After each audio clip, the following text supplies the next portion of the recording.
Okay, so we're gonna get this all started. My goodness, I feel very rusty. Like, it's been a while, and I feel very rusty right now. I hope I remember how to do this. Well, I'm sure it's like riding a bike, mate. You say that, but I never learned how to ride a bike. So, bad example. It's a bad example. When I actually learned how to ride a bike, when I must have been like 8 or something, right? I was riding the bicycle, and I went down a hill, and I crashed into a tree. Ever since then, I said, fuck bikes. So, yeah. I think I remember I learnt in a field, so if I fell off, I just landed on grass, which wasn't too bad. Mine was all concrete. It's a field slightly on a slope, so I could kind of get some speed up and kind of learn how to, like, you know, go without stabilizers and stuff. Because first of all, you have the stabilizers, don't you? And then you have to take them off eventually. Mm-hmm. Yeah, I took off the stabilizers on the first day of taking off the stabilizers. It was around my courtyard kind of thing, so driving around, that kind of thing. I went down a hill, it was all concrete, smashed into a tree. Nah, that ruined bike riding for me forever. So I hope it's not as easy as riding a bike, because it ain't.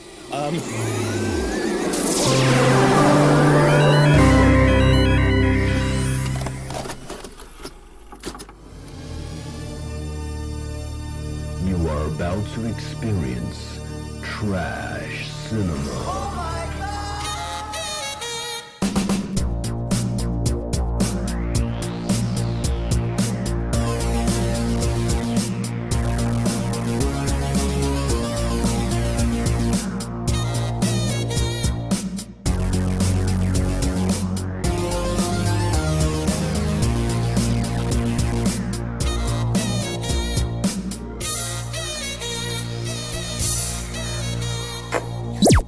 Everyone, and welcome to another episode of The Trash Tapes, where one man's trash is another man's treasure. I am Johann Shapol, the inflictor of pain, and I'm here with my friend, co-host, and DJ, Edward Harvey. How are you doing? I'm very well, thank you. It's a new year. Let's get this going. Let's get in gear with this podcast. Hell yeah. We have admittedly been on a bit of a hiatus. That's because there's been a lot of stuff going on. Obviously, the world is still on fire as we're recording, but we've also been dabbling in other things. We've been doing all our extra side projects on this as well. So we've been doing videos, we've been doing Twitch stuff, we've been doing other work-related stuff and everything else. So I think now is the time to say, actually, we've kind of neglected this baby for a little while, and we need to go back into in full swing. Yeah, well, part of it was to do with technical problems, wasn't it? It wasn't just like we just didn't want to do it. We had issues recording remotely, but now I think we've nailed it. So there we go. Right. So I thought, to start off the new season, the new year, and everything else, that we need to talk about something that's happened very recently. Is Cyberpunk 2077 came out, and it was a hot mess. Yeah.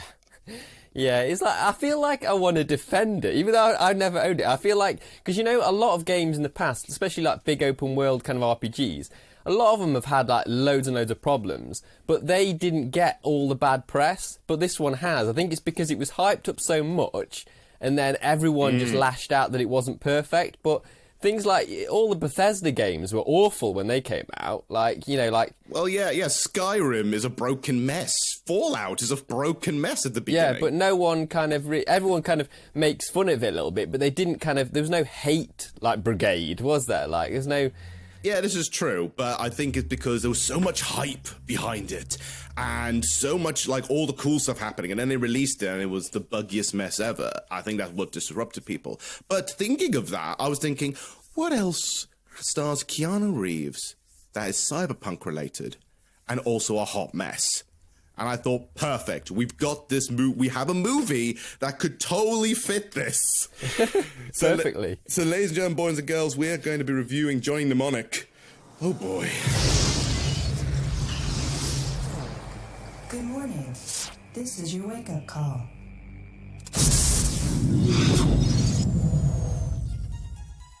The year is 2021. It is no longer safe to transmit information. Phones, computers, and satellites are all vulnerable, but there is a solution.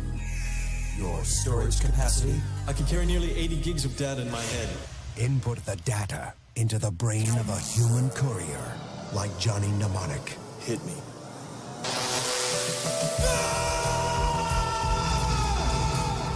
How do you fit all that in your head anyway? I had to dump a chunk of long-term memory. You had to dump a chunk of what? My childhood. What are you doing? Making a long-distance phone call. I've got the goods, Ralphie. Now I just want to get them out of my head. Now, in a future We locked on him. where those who control the information control the world, I've been charged with recovering the head of the mnemonic courier. everyone wants what is stored in Johnny's head. Double cheese anchovies? You were waiting for me, Ralphie. Time is running out. I'm a dead man if I don't get this out of my head. I can get it out. How? A cranial drill and a pair of forceps. For the future's most wanted fugitive.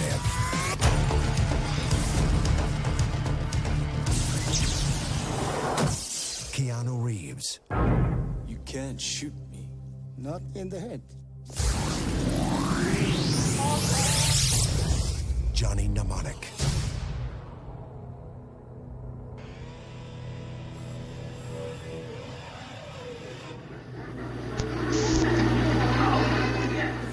So, all right, Johnny Mnemonic is special to me because this was one of the first movies I saw years and years and years ago that got me interested in the genre of cyberpunk. Even before Blade Runner, I saw Johnny Mnemonic first. But I remember like seeing it advertised in the video shop and thinking that looks awesome because the visuals in this movie are cool. And I remember renting it, but I don't think I even got through it all because for a kid to watch it. It's the pacing's a bit slow. There's a little bit of action, but it's here and there, and it just wasn't interesting to me as a kid, and it's still not that interesting to me now. As an adult, there's just something going wrong with it. Well, we'll get into that, but indeed. So, for those who are completely unaware and in the know, right? So we will basically start off with this. So, Johnny Mnemonic is a 1995 Canadian-American cyberpunk action thriller movie directed by Robert Longo in his directorial debut, and also the last movie he's ever directed. So, not only was his directorial debut, it kind of was his last, which is a shame. It stars quite a few people. It stars, obviously, Keanu Reeves. It stars Dolph Lundgren, which is glad to bring Dolph Lundgren back. We always loved a little bit of Dolph Lundgren. He's the savior of this movie. He is the savior. He is literally the savior of this movie in more ways than one. Also, quite a other few interesting people. Udo Kier is in this movie, who is another kind of person who always seems to be in rubbish. Like we saw him last time in Barbed Wire. Yeah, he plays similar types of people, especially at this sort of period of time, like in the 90s. He played a similar kind of character, and he liked doing those kind of post-apocalyptic movies by the sound of it. It seems to be like, he must have been like totally stereotyped into it unintentionally, which I personally find hilarious. Like, you just say, Udo Kier, you're a bit slimy, and you already look like you've walked out of like the future. Come here, please. Yeah. And also a few other people of note, but also you got Henry Rollins, who is, oh boy, I haven't seen that face in a while. Yeah, there's some interesting bits with him in. I've got them on the soundboard because he's kind of an intense performance. It's intense and very bizarre, which I love. And also, just to wrap up the menagerie of like famous people in there, you have Ice-T. Yeah, so the second musician in this movie. There's two musicians, isn't there? It's kind of music run almost. Like you kind of wish there was more you kind of wish there was more musicians in it, which I have a factoid which we'll get into in a moment. But you kind of feel like this movie could have just been filled with musicians because it's very, very punk-like in that sense. And one other person which you probably noticed, basically the head of the Yakuza. In that case, sort of the head of the Yakuza, Takeshi Kitano, a.k.a. Beat Takeshi, a.k.a. the guy who basically created Takeshi's castle. Yeah, it's so weird. And he's called, like, his character's called that, and that's his name, you know, it's like... Yeah, it's just basically like, oh, we need a Japanese guy, Takeshi. Here we go, come in. So, but his cameos and all that kind of stuff is quite an interesting thing to look into. So we'll examine that momentarily. Now, the film is based off a short story and several short stories by the same name, written by the legendary cyberpunk author William Gibson. He also had a hand in writing the script. So this was William Gibson's first attempt at script writing as well, because he's written all this stuff. And you know what? It's sometimes it's like an informed choice to say, well, actually, wouldn't this be great if we have the actual author write the script for the movie because he knows his own source material? Well, the script is awful, so something went wrong. It's mainly the dialogue, but I don't know where this delivery. The delivery is really bad. Like, Keanu Reeves is not great in this movie at all. Nah, he's not. He got nominated for a Razzie, didn't he, for this? Yes, he did. He got nominated for a Razzie for his surprisingly wooden performance. Now, I always say with Keanu Reeves, I like your opinion on Keanu Reeves, basically, is I like Keanu Reeves, but I already know for a solid fact that in the 90s in particular, like in the 80s, he did a lot of indie stuff, right? In the 90s, like in that point between with Speed and Dracula and all that kind of stuff, he was just so off. Like something was really off in his performances. Well, the thing is, he was miscast many times. He's a massive star, so people just wanted him in anything. And like, if they can get Keanu Reeves, they'll get him. So, like, Dracula's a good example. He shouldn't have been in that movie, and he's probably not great for this movie, even though you think, because he was good in The Matrix, so you'd think it'd be right, but it wasn't quite right, was it? Yeah, but that's the thing. I think as well, maybe, but that's the thing is, after The Matrix onwards, he has a bit of a mini renaissance where people are starting to see his whatever performance as working. I think it's like you said, it's involving his role and the directors behind him. Because if you don't give him a good role or a good director behind him, you get this kind of weird, off-kilter, flat performance that doesn't match the movie's tone. Yeah, and then randomly he'll be in something as a supporting role. And be awesome, like his little role in Neon Demon, where he's played a really scary guy. Yeah. It's a really menacing performance, and that was brilliant. Are we suggesting that Keanu Reeves is like a good wine? He's definitely gotten better with age. Oh, totally. Well, let's actually go into the actual nitty-gritty. Let's actually talk, first of all, about some of the history developing this movie, because there is a lot. So, we're talking about it because we just mentioned how he was miscast. Several people were actually asked originally to do the role of Johnny Mnemonic. Right. Do you want to have a guess of who they were? I haven't really got a clue. I don't really know. I'm just trying to think who would be big in the 90s. All right. So this is going to be interesting. Okay, so number one, Christopher Lambert was originally in contention for the lead role. Okay. So I think that might have been off the heels of, like, Highlander, but then he did Highlander 2, and that could have crushed it completely. But you never know. Highlander 2 was more futuristic, I guess. What about Mortal Kombat? Well, yeah. It was just quite... I think it would have been interesting with him, but I don't think it would have worked. No, he's another one that's a bit hit and miss, like with his castings. He can be great or he can be bad. The other person who was actually who was in line for the role was Val Kilmer. All right, he might have been all right, actually. He might have been pretty good. Val Kilmer, sometimes as Jim Morrison, he became Jim Morrison, Yeah, he did. So he can really get into a role and kind of go full method, That could totally work. I mean, I can imagine him doing something like that. But he was originally set for the role, but he left the project to do... Okay, can you guess, around this time, what other movie was coming around 1995 that Val Kilmer starred in? Batman Forever? Yep. Yeah. So he dodged this movie to do Batman Forever instead. All right? Which was interesting. The other thing, which is quite interesting, that afterwards, Val Kilmer later on played a role in Heat, which was actually originally supposed to go to Keanu Reeves, but Keanu Reeves turned that down instead. Oh, God. That was a brilliant like fantastic movie, a big hit, wasn't it? Heat. Oh God, it's always fascinating to figure out the people's like mindset when they've been offered roles for movies and stuff like that, and how they turn things down. Like originally, like in The Matrix, Will Smith was originally the first person to be asked to do the Matrix movies. Yeah, but he turned that down. So imagine if the whole world would be different if certain people were in different roles instead. The world of movies would be completely different. Yeah, I mean, what do you think would have happened to Keanu Reeves' career if he didn't have The Matrix? Do you think he would still be doing well?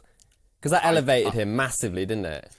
I think he would have flatlined. I think would have honestly flatlined. He would have been one of. I think he would end up how Val Kilmer is now. Yeah.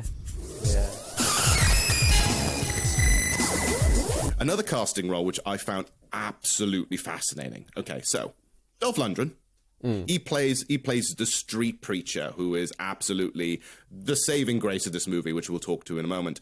But he plays a street preacher, and an interesting factoid: this was Dolph Lundgren's last theatrically released movie until The Expendables. Everything else after that was just straight to DVD.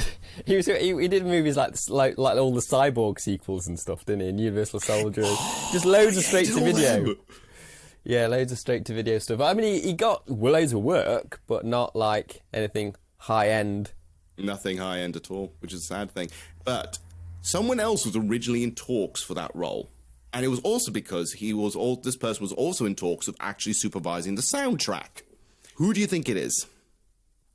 I don't know. I'm just trying. It's a musician. Marilyn Manson? Nope. No. Oh, you're well off here. I'll give you another clue. This musician also ended up dodging this because he also had a couple of tracks in Batman Forever's soundtrack. Oh, well, I'm just trying to think. Which one was that? Was that Seal?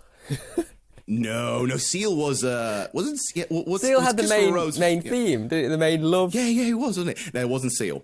It was Bono. Oh, right, Bono. So Bono was in talks to supervise the soundtrack, and he was also in line to possibly play the street preacher. Oh my God. I don't know whether that would have worked. He's not an actor, is he? No, but it would have been absolutely bonkers. I would be so game for this because I think the movie needed to be even goofier and just maybe not as a street preacher, but I would love Bono walking around in a cyberpunk alternative universe just going downright bananas. Well, what about the guitarist, Edge? If you got the name Edge, you've got to be in Johnny Mnemonic. I know, right? A guy called The Edge should totally be in a cyberpunk or dystopian future. Yeah. And you could just go in just being called that. Who are you? People only call me The Edge. Oh, wow. Yeah, well, it worked for Takashi, didn't it? Like, you just call him Takashi in the movie.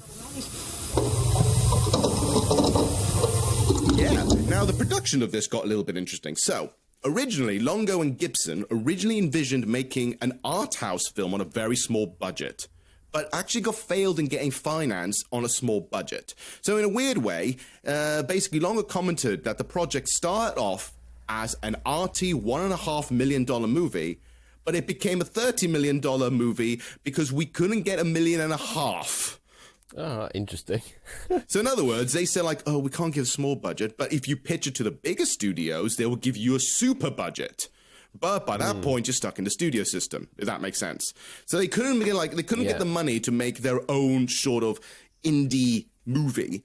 So they had to go to the big studios and eventually went to Sony and all that kind of stuff and said, well, okay, we'll give you $30 million for this, which is, yeah, okay. And interesting enough, because of the internet starting and like people starting to get into the internet in the 1990s, the idea of cyberpunk was already starting to increasingly become more and more relevant because obviously we have all the books and some of the movies that inspired it happening around the 80s, but now that technology was starting to catch up to a point, so the whole idea of what cyberpunk represented was, rise of technology, corporations, blah, blah, blah, was starting to sound more and more relevant, which in a scary way is kind of still now. Yeah. The weird thing about, if you watch this movie now, there are kind of things where this feels a bit too apt. in a way, like a cautionary tale in a way, you know. It does, but then there's also moments in the movie, which I also love, admittedly, like that they predicted certain things wrong. I always love looking at like sci-fi movies and how they predicted things wrong in the future. Like, for example, in the cyberpunk world, and this is always some of this is actually in the text and like in the games and stuff like that. Like, for example, fax machines are still a thing. Yeah, the weird thing about retro future stuff in the past, like they never predicted like the mobile device phenomenon, like the thing. Like no one ever kind of uses like video phones on their mobile or like uses a tablet often. Like it's not they'll like use a video. Like there's a bit where he uses a video call and he uses the TV, doesn't he, at the beginning of the movie? And he kind of changes the channel to the video phone and kind of uses the remote control to call someone. Or like in Blade Runner, you'll have like a video phone booth and stuff like that. No one's got a mobile that they can just do everything on their mobile. It's like no one ever predicted that you could have a computer on your. It's a weird thing because they kind of do. You know, some people predict like, oh, you'll have a watch with all the stuff you need, or but no one ever predicted like just you have a phone you can carry around with you. And I think maybe because around that time, you know how mobile phones just looked just stupid, just a giant effing phone. Yeah. Like that. So they never thought like, that's never going to catch on. Yeah. And it's like, I always love the view of like the internet in the past. Like, why did you think it was going to be like a virtual reality thing? Like going on the internet would actually be like surfing, like through like literally surfing the web. Yeah. It's so on the nose it hurts. And another thing as well, like I also found I was like, interesting enough, VCRs are still a thing in this movie. Yeah, well, they referred to, like Ice-T, he refers to VCRs, but I think he says that it's like let's go old school. So he kind of like he thinks that they're still around, like as a retro thing, but people are, you know, they're kind of using him, but they're not the modern tech, but they don't refer to what the modern tech of video is. So it's kind of like they get away with it that way. So in other words, then, in this alternative future, only people with VCRs would have seen this fantastic message, or anyone who could record it on their VCR. So that's you at the moment, Ed. Yeah. Yeah. So you would have known, you would have had the ultimate ending because you're the only one with a VCR at the end of it. It's like, who still has a VCR? I know who's still got a VCR. It's like, Ed's got a VCR. Oh my God, he's got this. Let's go to his house. I think it's kind of like, because a lot of things have kind of broken down in this reality, but like, so there's like a lot of kind of like poor people that have got still salvaging kind of like some technology that's old. So like, I think it's the combination of people still using old stuff. It's like in the Fallout games where the only music that's survived is like old music. So that everyone's listening to like old like 50s and 40s music and stuff. Like, and in that world as well, new musicians were basically just copying old 50s music. They weren't trying anything weird because they don't have anything left over. I understand that, but I don't know. I kind of feel like in a world where you've got like flipping like laser whips and stuff like that, that the idea of VCR just sounds well off. But we're moving on a bit too quickly here. My goodness, I just love to talk about old tech, especially since the reason why we're recording this as well, by the way, is the movie is set in January 2021. Yeah. I didn't know. Well, I noticed that the year was 20, because at the beginning it says the internet 2021, and it shows you what the internet looks like.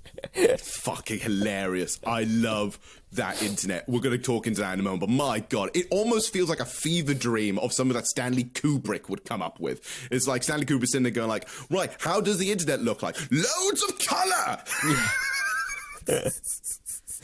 Yeah, it is sort of like Stanley Kubrick meets Lawnmower Man, which is bad. Oh, fucking Lawnmower Man. That was an option as well for this, but this was so on the nose I had to put it. Although we are going to do Lawnmower Man at some point. We have to. Yeah, it has to be acknowledged.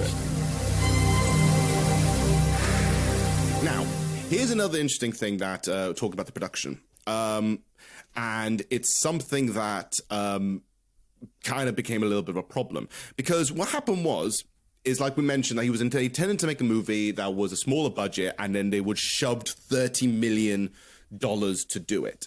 Now, The film itself is actually based on 3 different stories by William Gibson, Johnny Mnemonic, obviously, but then also things like Virtual Light and Neuromancer and stuff like that. So it's kind of like amalgamation. But what's interesting is that they originally, both Longo and Gibson, wanted to actually make sort of a satire of action movies. He wanted to do almost like a parody of it. So the movie itself was going to be a lot more funny, goofier, gorier, almost a satirizing of what modern action blockbuster movies were at the time. Right.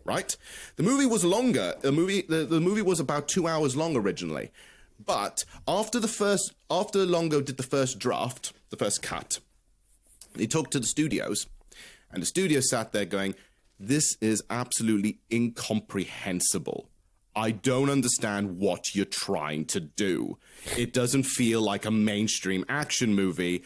What are you trying to do?" But there's the thing. They originally wanted to do an art house movie. Yeah. So the studios were sitting there going like, "I don't get this." So kind of not behind their back, but behind Gibson's and Longo's sort of power, the studio then took it away and re-edit it to make it more mainstream.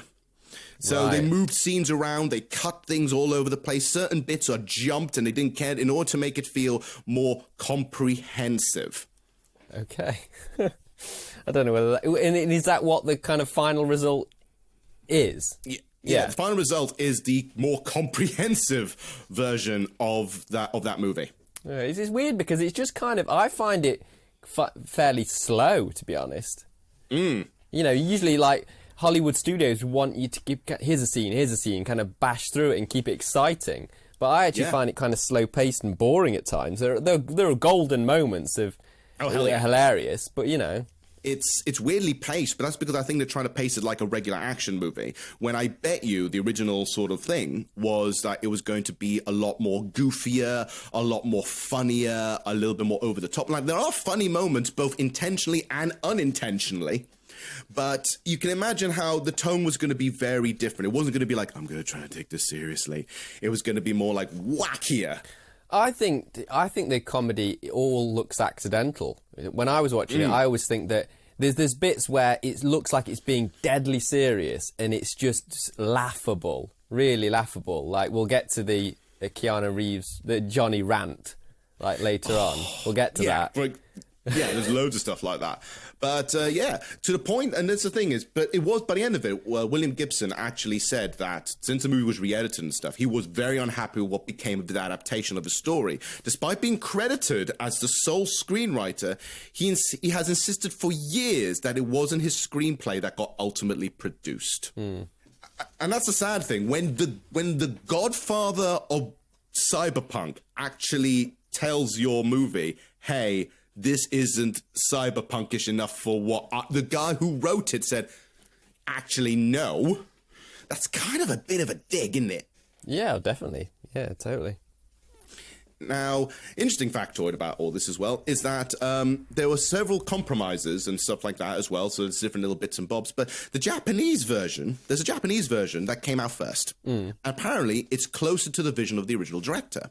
Oh, right, okay, that's cool. So it has an extra 10 minutes or so. Yeah. And it has more scenes with Takeshi Kitano. So it's got more of him in it, obviously, because you're aiming at a Japanese market. Yeah. There's loads more other little differences. Like there's some less visual effects stuff and more story-driven stuff. There's a few action beats or a few little extra lines that added more world building, stuff like that. Like an element like the street preacher would actually be talking to a bunch of his followers, for example. So he had an actual church.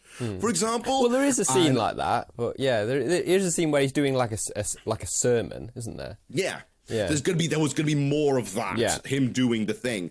Loads of like more things with the bodyguards, more things like that, more world building by the sound of things that would have maybe made some coherent sense with it, but I don't know. That's hard to sort of say. So, and that is the version that most people in Japan and most people would say, and the director would say, is closest to what was the original 2-hour cut. Right, okay. Interesting. It would be worth checking that one out.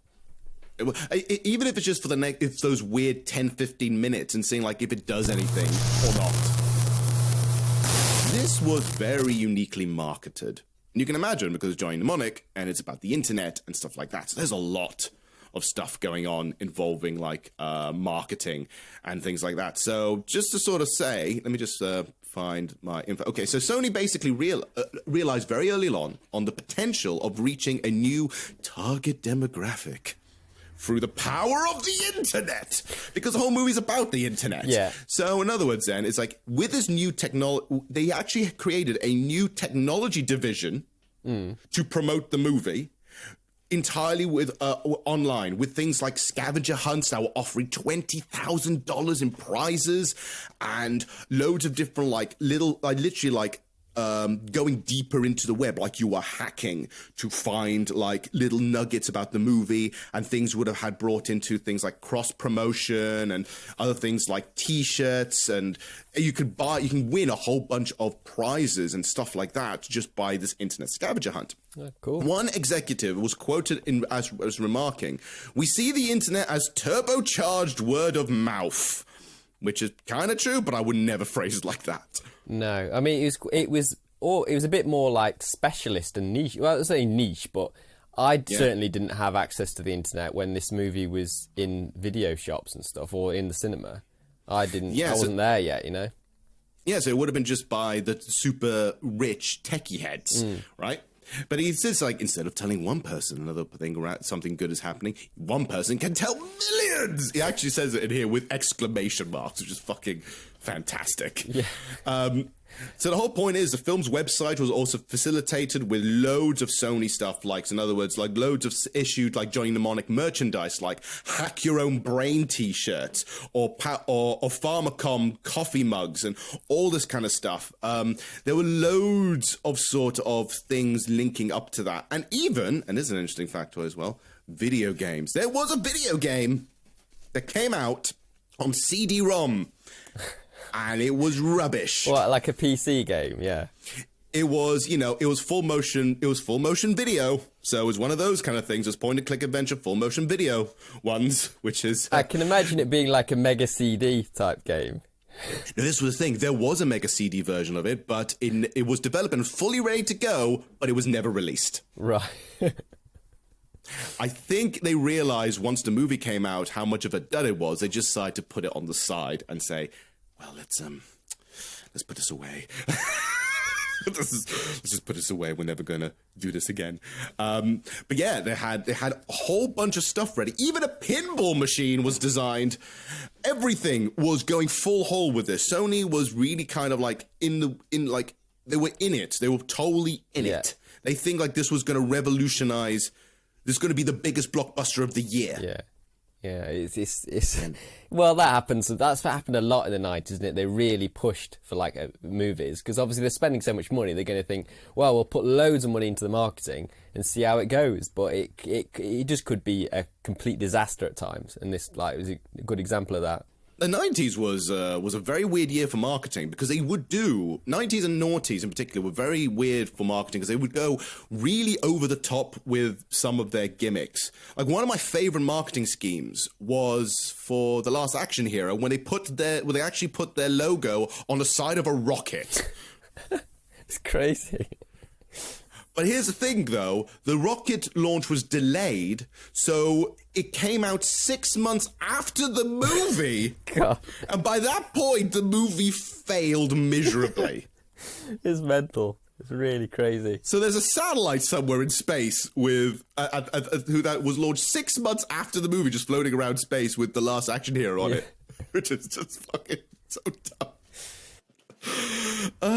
So yeah, it shows how bad the marketing was for this. It shows how they were fully into it. They thought like this is revolutionary. It's like, it's sci-fi, it's the internet, it's cyberpunk. We've got William Gibson, we've got Keanu Reeves, we've got Ice-T, we've got all these people. Sometimes just getting all the good ingredients doesn't mean you can make a good cake. Yeah, totally. No. I wonder what a cyberpunk cake would taste like, by the way. Yeah. Just metallic. Metallic, cold, unworthy of its design. Also, just tastes a little bit like megabytes. Yeah. Maybe it's just a hologram. It doesn't really exist. Crazy. The critical response for this movie was negative overall, with about 12% on Rotten Tomatoes at the moment, at 33 critics. The website's consensus reads, as narratively misguided as it is woefully miscast. Johnny Mnemonic brings a 90s cyberpunk thriller into inane new woes and lows. The film was financially disappointment. It was a financial disappointment in the USA, grossing $19 million out of his $26 million budget. So it barely made his money back afterwards, because once you do the rest of the world, it kind of countered it. And overall, it was more successful outside of the United States, where it ended up grossing overall $52 million. But it was, in America, it was considered like an absolute flop. Like, it just, nope, no thank you. It just barely grazed it, and it was just the worst. So was it most popular in Japan then, because that different version, or Well, it was, oddly enough, it was more successful in Asia. So in Asia, this movie was more successful. Doesn't mean it was a mind-blowing success, because the whole point of, the only way for you to make profit in the film industry is you need to have your regular budget doubled. Yeah. Because that means you gain profit, because you gain your budget, so you're paying them off, and the rest of the budget by that point is to pay off things like marketing, etc., etc. So that's the only way it can do it. So it did well in Japan and in Asia, but nowhere else really. Yeah, not enough in general worldwide. Not enough. As you've already mentioned, Keanu Reeves' performance earned him a Golden Raspberry Award for Worst Actor. Yeah, I mean, when I looked up the awards sort of bit on IMDb, that he was actually nominated for a lot of good awards, like in terms of production design and things like that, because obviously the visual side of it was quite impressive. So there are kind of like nominations for, appreciation of that, but there are also a lot of bad stuff. There's a lot of bad stuff in this. The thing is, all the bad stuff is all the human people, really. Everyone else, like in terms of the look, the costume, like, the setting, the world, it all works great. A little ropey here and there, but it was consistently good. And I think that's the reason why, because according to this, and I also would agree, it's like into the 21st century, the film then continued to be referenced in things like pop culture. Loads of things have been going into it, and it has got a cult following because of that. It is a weird sort of mishmash of like great stuff and terrible stuff put together, and that's kind of the recipe for a cult movie, isn't it? Yeah, I mean, imagine his character in Cyberpunk 2077 was like, because he's called Johnny in that, isn't he? Johnny Silverhand, isn't it? And it's kind of like, it's referencing Mnemonic, isn't it? Got to be. It's partly referencing Mnemonic. It's referencing the Cyberpunk 2020 tabletop game. There's loads of references all kind of joined together. I think it's just a perfect irony that Keanu Reeves played Johnny Mnemonic, but also then played Johnny Silverhand, and they're all in the Cyberpunk universe. And basically, we now came to the point that Keanu Reeves is now just Cyberpunk in general. Every time you see Keanu Reeves, you're just going to think Cyberpunk now. Because remember, the Matrix counts as a Cyberpunk movie. Yeah. Yeah. So maybe that's just his niche now. He's just going to do Cyberpunk stuff and just go, there you go. And, maybe in 20 years' time, he's still going to go around calling people breathtaking. So... Totally. I hope so. Bus covering 5 and there. So, okay, let's actually break down the movie itself. Let's actually go and actually talk about the movie, but let's break down a couple of bits and so on. So, the best way to sort of sum up the movie in just a single sentence or two, which basically, just very simple here, is that Keanu Reeves is playing a data courier, literally carrying data inside his head, and he must deliver it to his actual client before he dies from the burden of having too much uploaded into his head, or be killed by the Yakuza. Yeah, immediately in the first scene, I've got a clip of so you're introduced to the Johnny character immediately. Where are you going this time? I travel. How I make my living. Data storage, remember?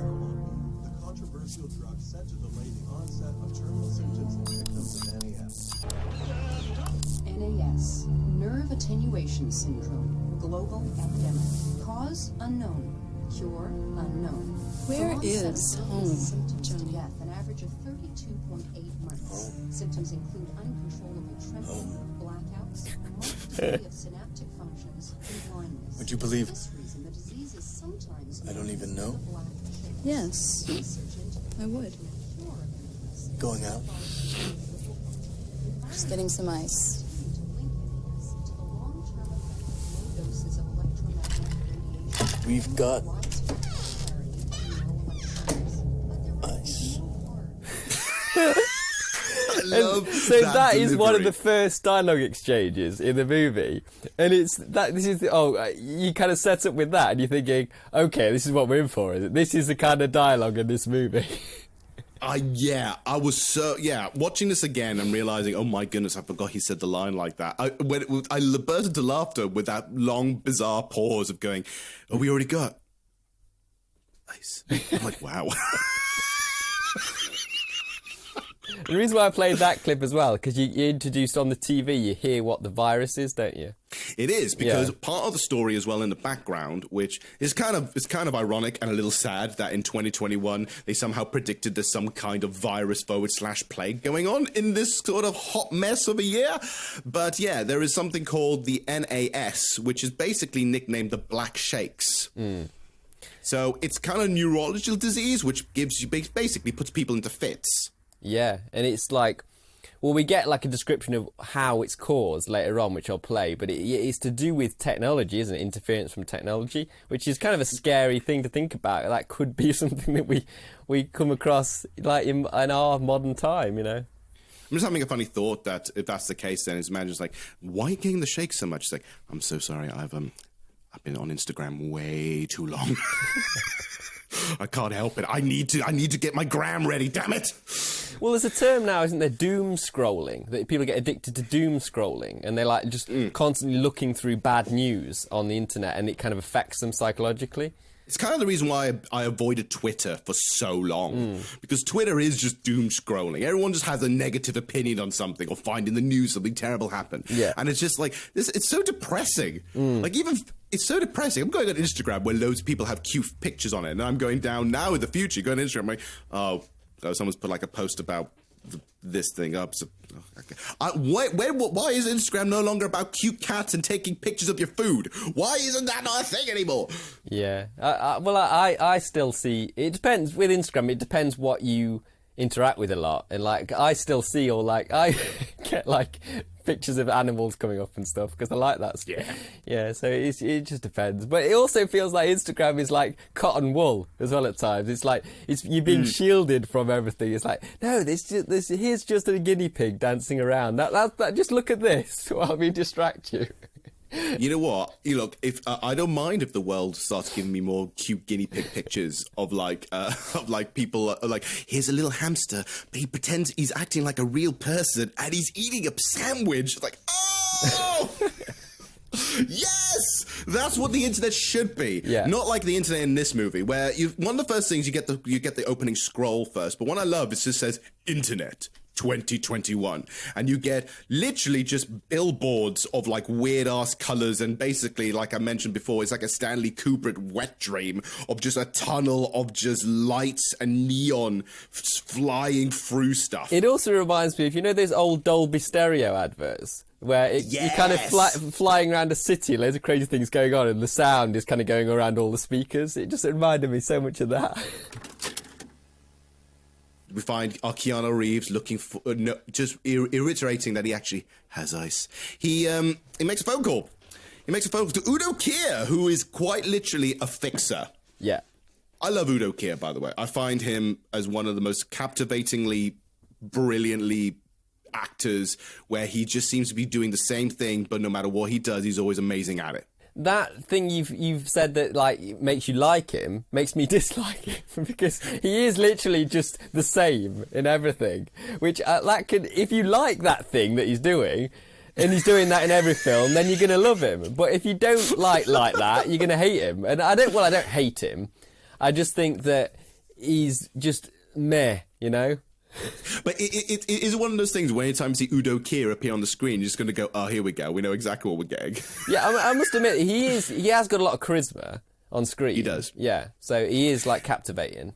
So him playing the fixer here is almost kind of perfect. So he's playing a fixer, like an agent, the reason why this is happening is because Johnny's called him up and said, look, right, you said we have the operation going on. I have the money now for my operation to fix my brain. Because here's the thing. We need to explain what the brain thing is. Yeah, what the implant that he's got. Yeah. Yeah. So, okay, do you understand what that implant does? Well, it allows him to carry data in his head, but he had to remove part of his brain in order to fit that in, which we'll go into later, because I've got a clip of that. Later on explains what he had to remove. Yeah, well, actually, you can play that now if you like, honestly, because it helps explain what happened. So, yeah. Yeah, My God. So how do you fit all that shit in your head anyway? Must have been pretty good at memorizing, huh? Implant. Wet wire. I had to dump a chunk of long-term memory. You had to dump a chunk of what? I love My this childhood. Your childhood. Really? All of it. You can't remember a thing. All the good bits. Maybe there's some residual traces. Every now and then there's something, but I can never hold on to it. That's a seriously weird-ass thing to do. Yeah, well, maybe I didn't lose anything I wanted to keep. I needed the space for the job. Well, you got parents and stuff? You got parents and stuff? Yeah. Once. But I haven't seen them in years. Yeah. Yeah. Anyways, I don't think about it much, okay? Well, what do you think about? When you're alone. I think I want to get out of this rat hole. I want to get online. I need a computer. Damn. It's so dramatic. I love, like, you got parents and stuff, like a kid. Like, you're just saying the same line back to her, like, stroppy.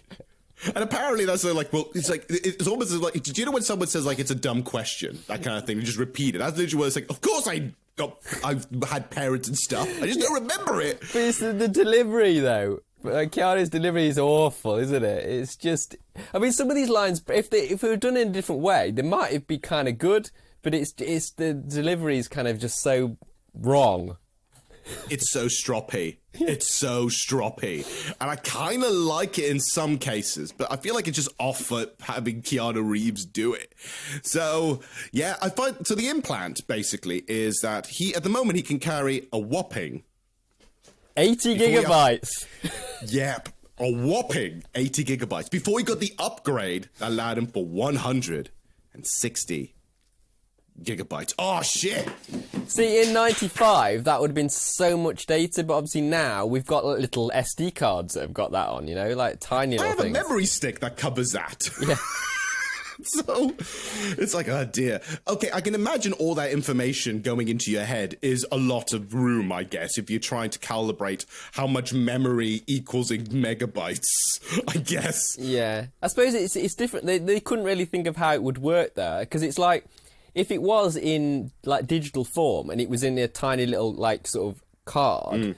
You would just access what you want to access, I would have thought. It wouldn't be like, you're not having to think about it all at once. Like, yeah, that's the thing. Like, you're not going to suddenly think of, like, your entire childhood in one sitting. Yeah. Because that would bloody traumatize you. So, yeah, in order for him to fit that energy, he has to remove his entire childhood. Because apparently that wasn't important. Yeah. And it only takes up 80 gigabytes, apparently. That's so shit, isn't it? But your entire childhood's only 80 gigabytes. Yeah. Okay, so here's the thing. If you had that job, right, and you're told you had to remove some part of your brain, some of your thing, in order to fit that, what would you remove? High school. You know what? Fair. I'd say just remove all. No, keep the education, but let me remove all, like, the shit times of like high school and just. Yeah. Sometimes people say, "Oh, I wish I could relive that again." I suppose it depends. Like, I don't know. I don't. The best times I had have been like probably early 20s. Yeah. Yeah. So just scrap your teen years. Like, who cares? All you had was puberty and bad times. It's weird. How quickly did I answer that when you asked me that question? Yeah, it's like saying, I already had this prepared. I know exactly what I would remove. Basically, Udo Kier is basically saying, right, I know you want to have your surgery so you can gain your memories back. Because that's what he wants to regain his memory. Because basically, he now saying, I'm tired of this life. I want to regain my memories back. Udo Kier, obviously being the slime ball that he is, goes and says, like, you need to do one more job. They raised the price for the surgery. And it's like, oh, God damn it. So it's like, okay, we'll do one more job. And so he ends up going to Beijing, I think it is. Yeah. It's Beijing. Yeah, it is, yeah.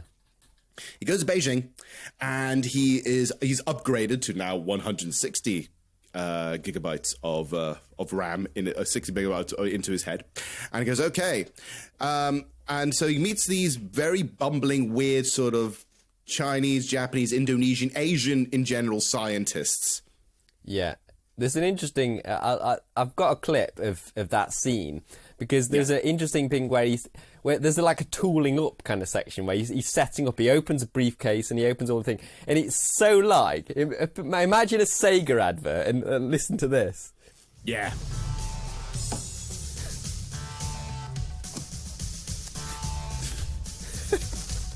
Can you imagine he's got the little CD that he got there, he's got like he takes out a little calculator and it's got something underneath. Yeah. All this stuff's being set up, and it reminds you so much of like a mega CD advert, this kind of music and the visual. It's kind of mad, I love it.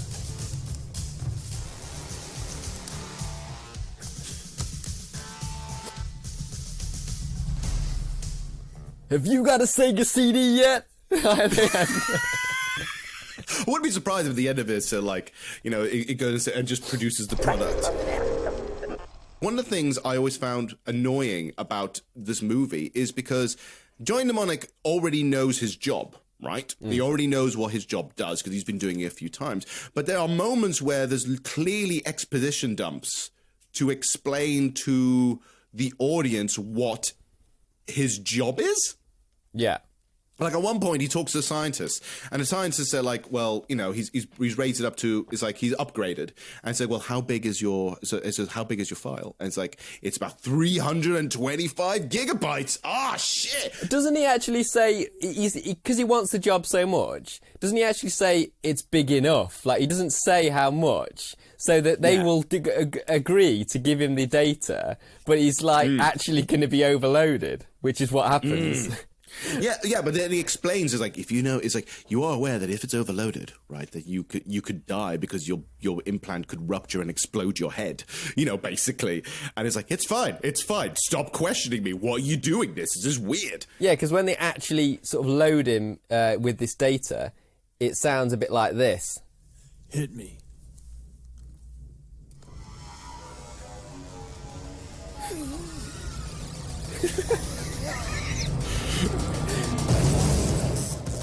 Jesus! This is him surfing through his brain. We're back to the surround sound advert now, aren't we? Yeah, we are. We're totally into the Dolby surround sound. And he's literally got the VR headset on, and he's just his face is just like gritting teeth, kind of like Total Recall, kind of removing the implant type of thing. Yeah, he's properly grinding his teeth at this point. And look, the visual is a cool visual, admittedly. I like how the visual is because I feel like it has like a lot of like, it's showing his intensity and how cool that would be. But it's also kind of silly because he's overdoing it. Oh yeah, he's overdoing everything, pretty much. Yeah. It's like, and the thing is with me, I don't know about you, is like Johnny Mnemonic, to you, is he a likable character? No, I think for most of the movie, he's a bit of a dick. Yeah, he is hot. There's not very many. I think the female character, the love interest kind of thing, she's quite likable, but like everyone else isn't likable really in this movie. And it kind of, I think that's what my problem with it is, like, when I'm going through. I think it feels slow because I'm not interested in these characters and where they're going. Like, because I don't connect with them. And that's why it feels slower than it needs to be. Because I think if I was really interested in them, the pace could be slow. And but I'd, like, look forward to what's going to happen next to these characters. But Johnny Mnemonic's a dick.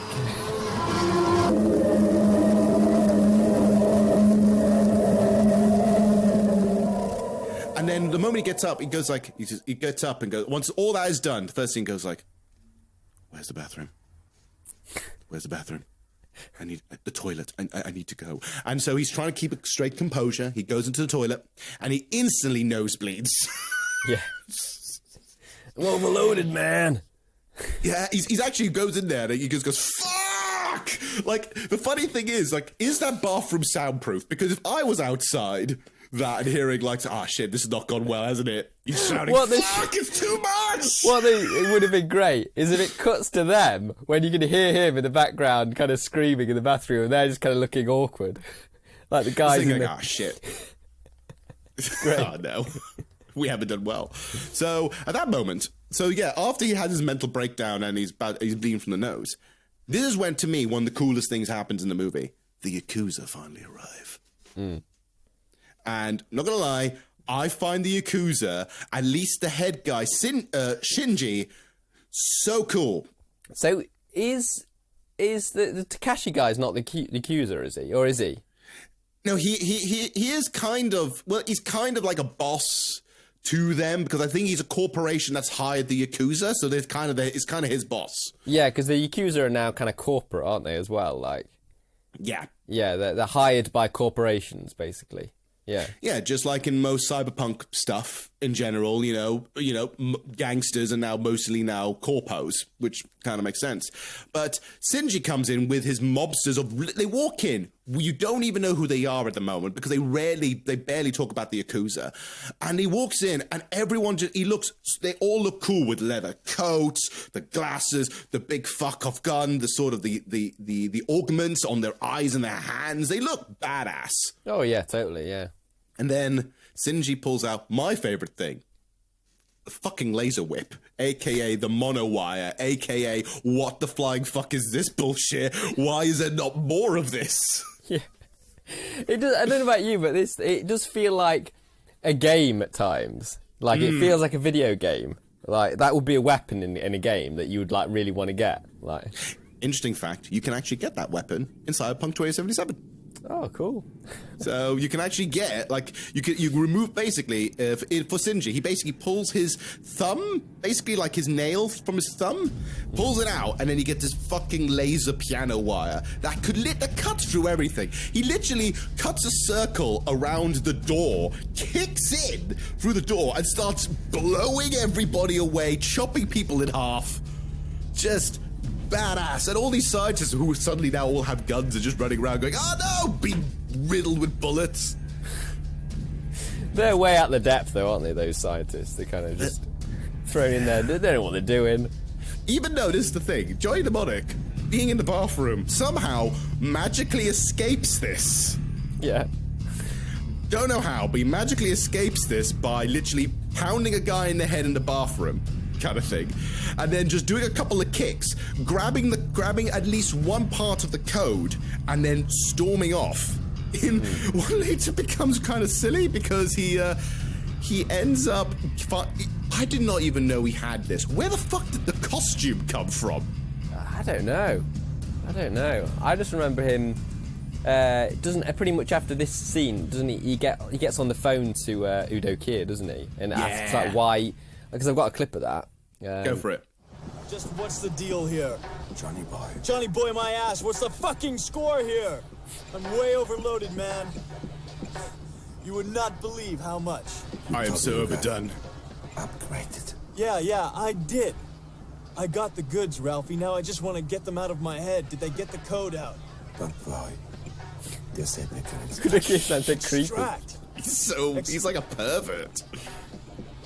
What's going on, Ralphie? This feels like a blown deal, man. You say you have to get the data out. They are the only ones who can do it. There's no other choice. Trust me. trust me. I will tell the driver where to take you. Yeah, sure. It just sounds dead like you say pervy, doesn't it? Just trust me, Johnny. Please do. And then Johnny at the same time, like, yeah, whatever. Like, he's so half-assed. He should be more pissed off at this. But he's like, what's the deal, man? Come on, buddy. Come on, Udo. Tell me. What's happening? It's like swearing loudly is enough to be like, show that I'm angry. Like, exactly. I think that's... I'll just say fuck loudly and that's enough, man. God damn it. Right.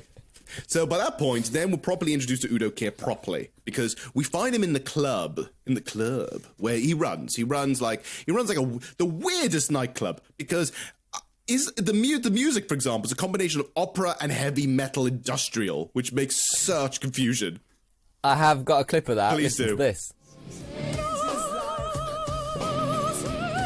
What is this?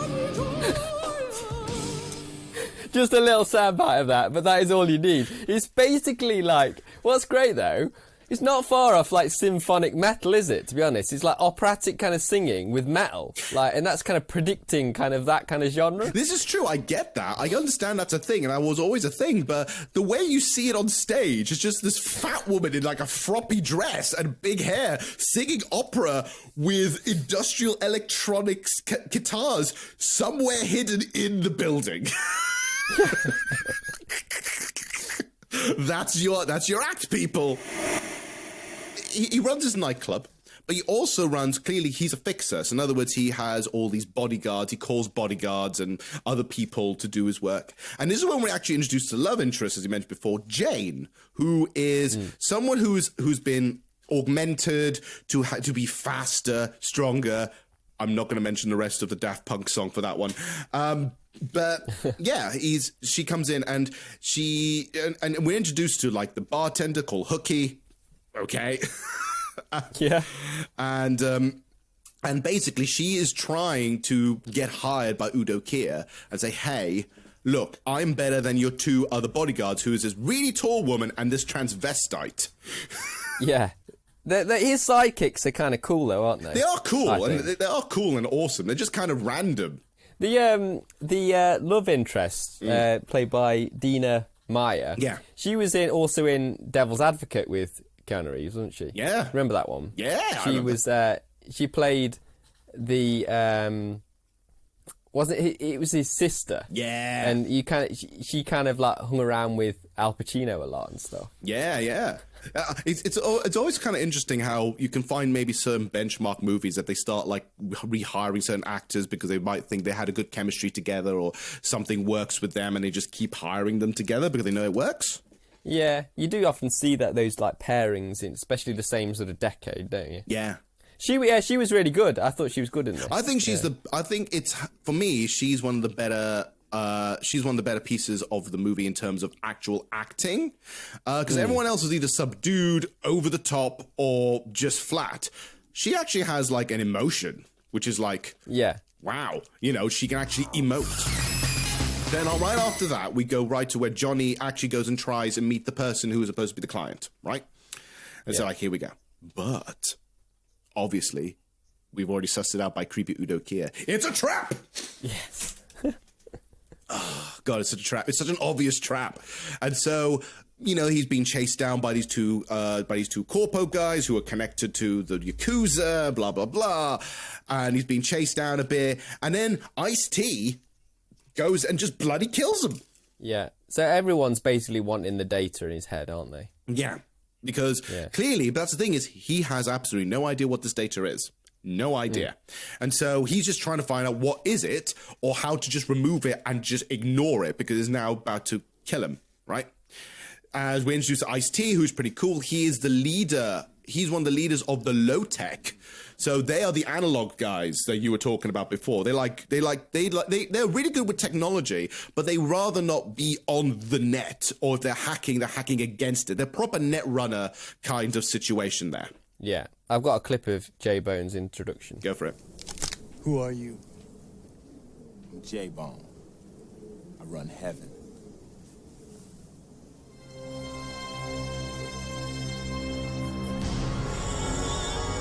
So he looks over to what is like the Golden Gate Bridge, isn't it? But don't you think, right? when he looks over, he points Johnny over to heaven, which is a broken down bridge. But you get this music. It almost sounds like God's doorbell, doesn't it? It's like Yes. it's like if you're at the gate to heaven, you press that, and that would be the little tune it plays. That's kind of perfect. I'm not gonna lie. I absolutely love that. It's true. It's because apparently the secret base of heaven is underneath is underneath that bridge. But you wouldn't have a clue because you wouldn't have a Scooby because you're just looking at it as like, here's a bridge. And it's kind of cool because like the bridge is now in an H shape, isn't it, as well? Yeah. The way it's broken up. So it's literally heaven. Just find the H. Right? So when all that happens, this is where Johnny goes back to Udo Kier, tells him like, what the fuck you doing, man? You've been a bad person. I've been set up. And then obviously he gets knocked out cold by transvestite bodyguard. Yeah, I've got a clip of this. You set me up as well. Go for it. Charlie! They were waiting for me, Ralphie. Two big, nasty men. Sounds sexy. Johnny! You set me up, my friend. My friend? It's not my fault. It's been a screw-up. You're dead. You don't get this batch of product out of my head.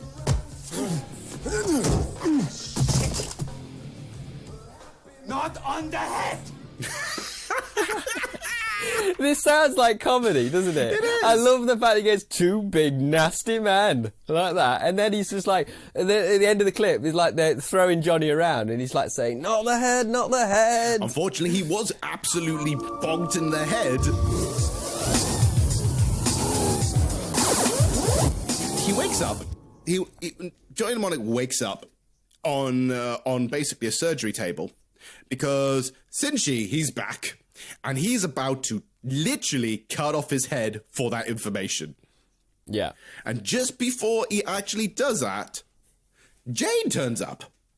And she does pretty badass stuff. She's in the vent, she flips down, does the thing, holds this really cool sort of knife surgical thing, and just try to hold this new now appointed client safe, because I love the bit where basically, clearly just to save his own skin, not because he cares or actually appreciates that someone's about to help him, he just goes, "I'll give you 50,000." Yeah, there's like haggling in process, isn't there? And she's basically at that point, she's just kind of sabotaging Udo Kier, isn't she? Yeah. She's a bit pissed off at him. So she's kind of like, well, I'm going to fuck you over because you fucked me over, kind of thing. Yeah, which is great, because then there's a brawl, there's a big fight. Well, not a big fight, but there's the thing. This is the thing I want to ask you. What do you think of the actual fight scenes in this movie? Not too bad. They're all right. Yeah, it's passable. I think it's weird because looking back at it, knowing what Keanu Reeves would become, like with The Matrix, John Wick, and all the other kind of big action kung fu movies he's been in, I always found a lot of the fighting to be surprisingly sloppy. Like, it doesn't feel like it was been properly coordinated. It sounds like they made it up on the day. And you go like, yeah. right, you go in, you punch, and then you do a kicky thing, and then you do a ducky thing, and then you give him a push. Yeah, I mean, this is the problem. It's like, when you do get some action, it's only like, meh. Yeah. So you're watching it hoping it's going to be like an action movie, especially when I was watching it as a kid. And when you do get that little bit, it's short-lived, doesn't last very long, and it's not that impressive. So sounds like my first time. But seriously, it's just not that. It needs to be a bit more oomph. But there are some great moments in it, because once Jane and Johnny leave, right, Shinji looks over at Udo Kier, and it looks like saying, "You fucked up." Well, do you know what you fucking get? Slice! Yeah. Oh, Brilliant. That, for me, when I saw that again, I realized that's actually pretty awesome. That's a practical effect where literally Udo Kier literally becomes 2 slabs of steak. Yeah. Yeah, that was cool. It was cool. It did look good, that bit. It did, because it's just like, and just suddenly you just see bits just fall off him. He's literally cut into 3 pieces. And I'm like, ooh, that's so far one of the goriest things in the movie. So that's impressive. Which is why when we're talking about before how the original cut and the original script was going to be gorier and funnier, that's the vibe I think I was getting.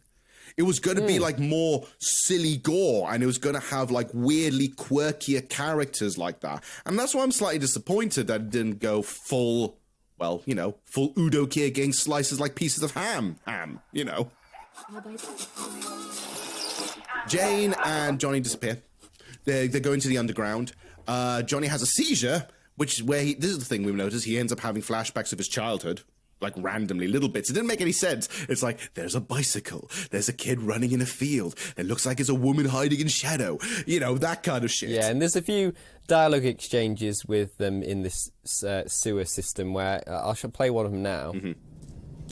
How come they want to cut up your head anyway? I mean, usually they're just off people around here. Long story. Well, I'm gonna be around until I get paid, so... I can carry nearly 80 gigs of data in my head. 160 if I use a doubler. Trouble is, somebody's stuck in a lot more than that, and I don't know how to get it back out. Okay, so wait a minute. You're a smuggler? In your head? Hey! What's wrong? And there's those flashes. Come here. And they're all random, like, here's a bicycle. A very angry bicycle. Ah, shit! Up, Severe. Stay quiet. Shh, okay? Okay? So basically that bit is where he kind of, after that point, has a bit of a nap, doesn't he, for a bit, and like... He literally has a bit of a nap, because it's like, did you let me sleep? It's like, I had to. Yeah. You know, you needed it. You've been traveling around, going in different costumes, doing silly shit like this, banging your head. You need a nap. So they end up going, first of all, to what literally seems to be like a computer shop, like some kind of computer shop. And this, to me, is what Johnny Mnemonic's all about, is where he gets all this random tech stuff, right? So all this random tech stuff, which a lot of malarkey, a lot of like random stuff. And here's an interesting factoid. It has been debunked. But for the longest time, at one moment where he's talking about all the different equipment, he mentions the iPhone, right? Yeah, that was kind of cool. I like that. But here's the thing, though, right? He mentions the iPhone, which obviously you're thinking like, did Steve Jobs look at this movie and say, we're now going to have something called the iPhone? Unfortunately, it's not the iPhone that we know. It's not iPhone. It's I, as in EYE phone. So, and it's done by Thompson. So it's like, well, that's a different company altogether. Imagine that was a different kettle of fish. Yeah. So is that basically like the headset type of thing? Yeah. So the visor, the whole VR situation. So he gets all this random tech stuff because like we saw in the clip before, I need a computer. So he gets in, gets all this stuff, starts hacking, and the hacking to me is both cool and incredibly stupid.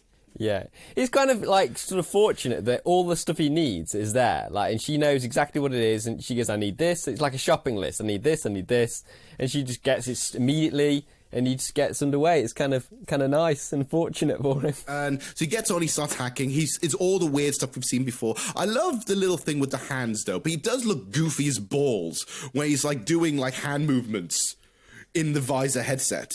Well, it's like Xbox Connect, isn't it? It's very Connect. It's very like Move. It's very that kind of thing. It's kind of funny. He's doing the thing like that and typing away. And he realizes later on, after looking at the stuff and realizing what this might be, that the information comes from Pharmacom. So it comes from the pharmaceutical company. So he's like, oh, that's interesting. He says it almost in that kind of way as well. Just as like, Pharmacom, huh?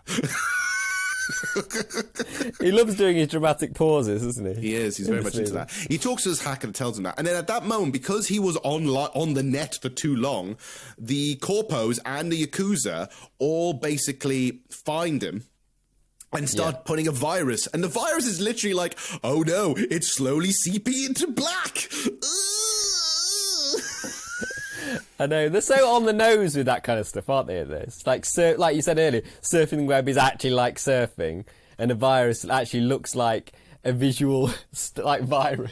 It's hilarious. It's like there's no subtlety in this. It's because they didn't. Look, I love the optimism that was the internet going to be, and we're kind of getting there a little bit with VR. But VR has not gotten to the realm of doing that kind of bullshit. Not just yet. I hope. No. So yeah, he's been trying to find all the information. He's found all the bits, and he found out through there. There's also that this information, the facts, was going to a Dr. Allcome. Right now, it's come as in all ALLCOME. People paying attention and listening. I had to make that clear before it sounded gross. Okay. Totally. I had to make that clear. And then once the virus kicks in, the Yakuza just magically turn up. Of course they do. But luckily, Jane packs a punch because she always seems to pack her trusty grenade. Yeah. Bright pink too. The Orby has nothing to fear. And then we literally come back to Japan, like, really quickly. And then that's where Takeshi Kitano says, like, is having the conversation. And so, like, oh, wait a minute, it seems like something's happening. We need to track him some more. We need to do some more bits. And then something weird happens from this point onwards. He's having flashbacks about his dead daughter, stuff like that. He's playing videotapes and holograms. It is interesting that actually, because like he's quite obviously Takeshi's Castle is kind of a crazy kind of fun thing, but he's a very like mournful sort of character filled with sorrow, isn't he? Like he's constantly playing like a video kind of recording hologram of his dead daughter, which is really like melancholic, you know. Like this is the thing though, a lot of people in the West know him, Takeshi Kitano, as Takeshi's Castle. Like he's quirky. He is a very, very famous comedian, but he's also a very well-renowned film director. He makes his own movies and he stars in a lot of them, and a lot of them are surprisingly melancholic and dramatic and violent. Right. So he made movies like Violent Cop. He made things like Hannah B. He's made a whole bunch of stuff. So I see him also as that he has the ability. He has a wide range. But if you've never seen him in other than Takeshi's Castle, like you have, you're gonna sit there going like, "Wow, this is a leap." Yeah. It's a fucking leap. And it's interesting because he's being haunted by his dead daughter situation. And so he wants to get this information in his head because he's been sort of told that this is sort of a way of, if I get the head, I can regain retribution for my dead daughter kind of thing. But it's being haunted by a weird woman who clearly is a ghost, like in an AI kind of thing. Yeah, she's like the head. It's like she's the head of a corporation, but she's just basically like it's like she's presented in like a Siri type character, isn't she? Sort of like a computer AI voice, like that's seen on a screen. Yeah, it's like a big floating head. That's all she is. And she apparently she was the former, I believe, CEO of Pharmacom. So yeah. But talking directly to Takeshi is a bit weird because I feel like there was more scenes there, which is clearly what's in the Japanese version. More scenes that would help describe what his motivation is, because I always feel like, just like you are, I'm not entirely sure what his motivation is other than, let's say, retribution for his dead daughter. But what's that got to do with the head thing? Yeah. Yeah, because we find out that his daughter died of the virus. Yes, of the Black Shakes. So it has something to do with that. So speaking of Black Shakes, the moment Jane and Johnny escape, Jane gets the Black Shakes. And now she's just literally having a twitch. She's having a spasm and just going bananas. Full on fit, isn't it? Like it's actually like genuinely uncomfortable, fit. Actually. That scene for me is genuinely uncomfortable. I started going, it's a bit much, actually. So it says, like, fuck it, we need to go and drop you off to Spider. So goes over to Spider, talks to Henry Rollins, properly introduced this time round, Henry Rollins, and oh boy, is he intense. He is pretty intense. I've got a clip here. Go for it. So what does cause it? What causes it? The world causes it. This causes it. This causes it. This causes it. Information overload. All the electronics around you poisoning the airwaves. So intense. Technological fucking civilization. But we still have all this shit because we can't live without it. See, that's what I was saying about it's kind of haunting because everyone is obsessed with the technology and it's caused this virus. Yeah. And they can't get they know it's probably that's causing it, but they can't live without it. They have to have it all the time. It's an addiction. It's about addiction. It's like literally being addicted to drugs, for example. So yeah, I'm not gonna say that this movie is not dated, but this movie has. I think it's because things like this are still incredibly poignant today, which is why I can totally understand why people are still in love with this movie, because the movie has bloody, is survived in terms of its theming. Imagine if we're being obsessed with the internet to the point that we're actually now getting ill from it, like we're not doing the things we want to do, and I can get that being a full, deep metaphor. Yeah, and then in this scene, even though, like, there's a lot going on, Johnny is still trying to, like, he's looking around a little bit, isn't he? And, like, he's just looking at, interfering with all the tech, and there's another exchange, which I love, between, during that bit. Who the fuck are you anyway? Johnny. Johnny who? Just Johnny. He can't remember his name. Another one of those quirky flashbacks. It looks like a full-service shop here. How are you on brain implants? Silicon implants, neural overlays, memory augmentation.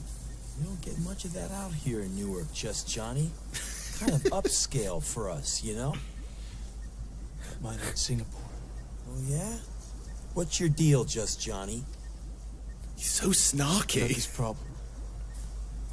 Up here. Yeah, he's kind of snooping around. So, like, obviously, Spider's really questioning me at that point. Like, who the hell are you? Like, but this is the thing as well. This shows how much of an asshole Johnny is, because even when Jane has had a horrible fit and needs fixing, he's still trying to figure out his problem, which is, I've got this weird shit in my head. Still doesn't know what it is, and just focuses on himself. Yeah, because there's a bit where she's on the table, she's having a fit, and he actually says, like, right, I'm gonna shoot off, or something like that. Yeah, it's like, I'm gonna go. I'm gonna Spider just goes, shut up and hand me that, like something to help her, Yeah. So he goes, all right then, I'll help out for a bit, but he's such a dickhead. He's he really such is. a dick. He's such a dick. Around about this time, at this part in the movie, we're all introduced to the street preacher as well, aren't we? We're finally introduced to Dolph Lundgren. Oh boy, what an introduction! And this is his introduction. I too was stricken by the sickness that devours the silver pathways of the soul. It's such but the Lord came to me and I was healed and made post-human. Fucking love it. Post-human. Reminds you of White Zombie. It is. But I am come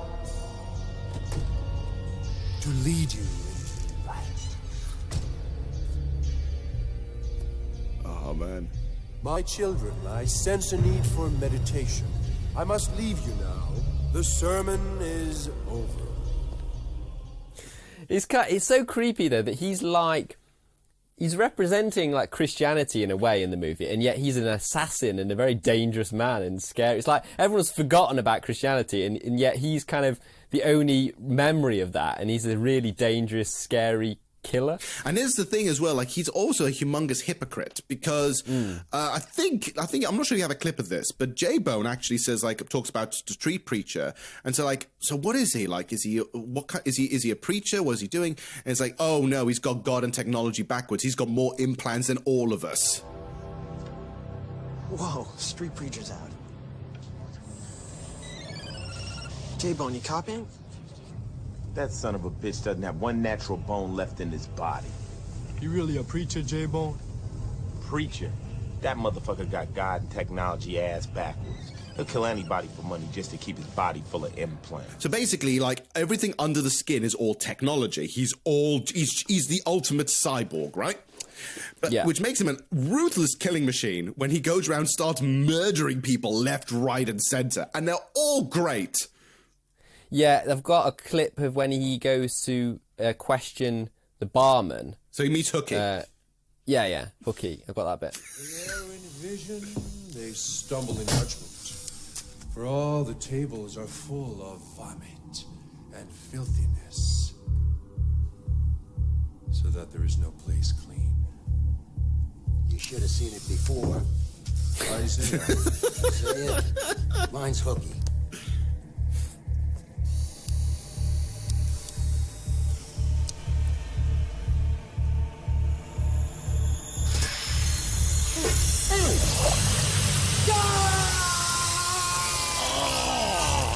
nasty. So he dumps his robotic hand in the liquid nitrogen, doesn't he? Yeah. The girl who took Ralphie's boy out of the back room. Who is she? You expect me to remember half the shit?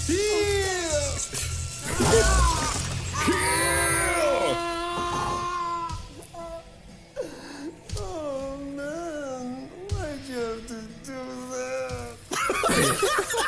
That's not the reaction I had if my hand was completely demolished. Yeah, and he's like, oh god, why'd you have to do that? Jesus Christ. I just got this new hand. Oh man, bull. Yeah, he does this quite a bit. He goes around on murder sprees, and it's kind of brilliant because once they kind of figure out what it is, Johnny Mnemonic actually goes and talks to Spider and says, "Hey, do you know a Dr. Allcome?" And it's like, "Oh, is that what this is for? Come with me." So basically him, Spider, and Jane all go into a truck. And I love this. He basically, then the street preacher just appears, like, right in front of the truck. Hold, sinners! Fuck! Spider, look out!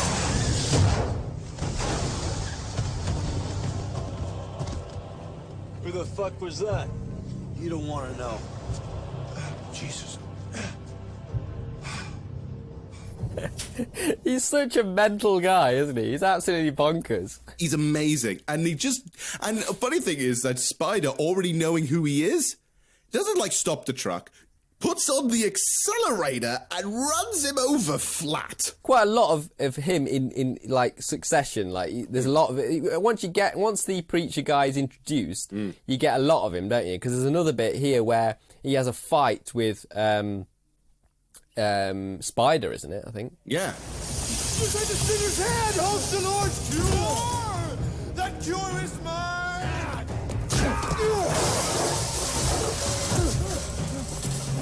Behold your savior! He's a nutter! So basically, that he's fighting with Spider, and Spider kind of makes the ultimate sacrifice, doesn't he? Very cheesily, yeah. So the other two can escape. Yeah, because this is when we find out that Dr. Allcome is actually just, it's a fake name.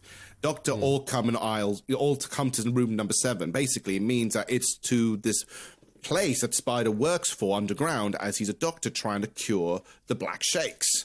So what Johnny Mnemonic has in his head is the actual cure for the Black Shakes, because Pharmacom have kept this for a long time, but they get more money to treat it rather than cure it.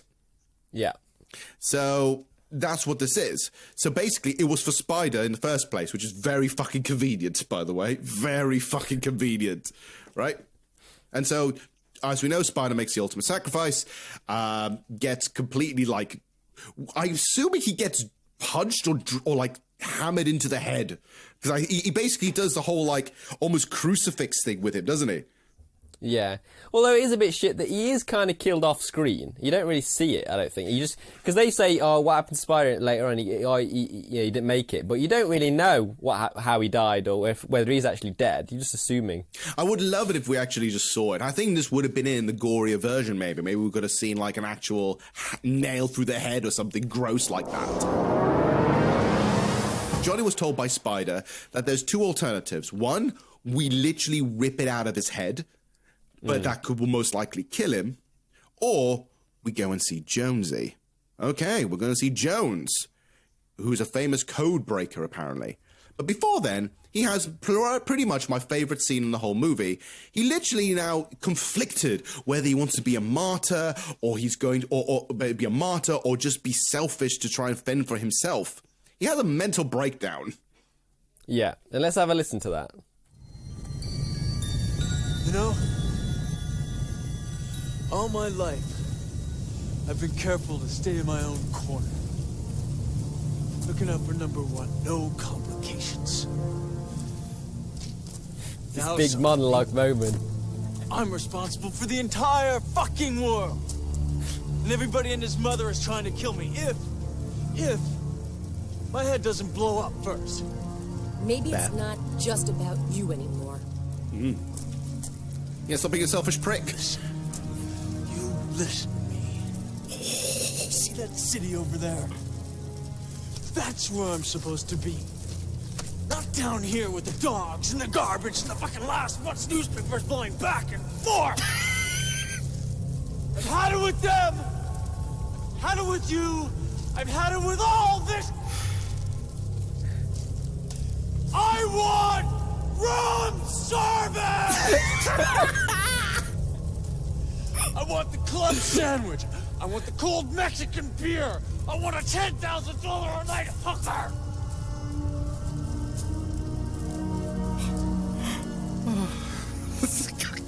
I want my shirts laundered. Like they do at the Imperial Hotel in Tokyo. So that he goes on that big rant. What are you supposed to feel about Johnny at that point? It makes you. It gets worse, doesn't it? Your feelings towards him just get worse. It's like you don't. What were they intending for that to happen in that? Like when they were writing that. I don't know. I think one, it's fucking hilarious because having this kind of version of Keanu Reeves having a mental breakdown is fucking hilarious because he can't emote in the right way. He's saying things weirdly. But the way it's like, you're right. It's all, his priorities are completely out of whack. Yeah, he wants like what are seen as like privileged things. Yeah. In life, like he hates being with like the scum. Yeah, like, I'm tired of being with you. I'm tired of being with Spider. What the fuck's a J-Bone? I'm sick of all these underlings. I want to be a rich corpo, basically. And you can't sympathise with him when he's like off on that rant. It just makes you feel like worse. You hate him even more. Because the whole point is, if he's supposed to be the hero of the piece, right? Then he would be far more sympathetic. He wouldn't break this down. But maybe this is the point. Maybe this is the thing I'm thinking of. Maybe this is the point of the script. In the original sort of art housey version, you have someone who's so selfish, but he's told he's got this thing. How would he do it? And maybe they would have been a bit more interesting if it was portrayed better. This is like, this is basically high privilege, first world problems. Like, I want room service. I want to have all this shit. Like, the most intense line delivery is the room service thing. In that is so loud when he says that it makes you laugh, because why are you emphasising that so much? Because I don't know, it's so funny. When I saw that the first time around, I laughed and I sent a message to you saying, dude, why is this not a meme? Why are we not using this more often? Like, this should be a thing whenever we want to, when we're demanding over-the-top privilege, we should be using that on the internet. It's so ridiculous. I love how aggressively he says, I want the club sandwich. And I want the cold Mexican beer. It's so perfect. Anyway, also, he wants a $10,000 a night hooker. It's like, that's horrible, the way he says it. I want a hooker. I want a whore. Once that happens, a whole bunch of weird, silly things happens, and then finally meets J-Bone again and gets finally introduced to Jones. Yeah, I've got a clip of that. It's great. The way the Navy got him hooked up, he cuts through hard encryption like a knife cuts through butter. Codebreaker. Good. Can't wait to meet him. Right this way.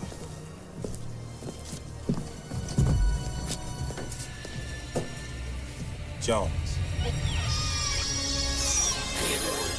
It's a fish. It's a mammoth.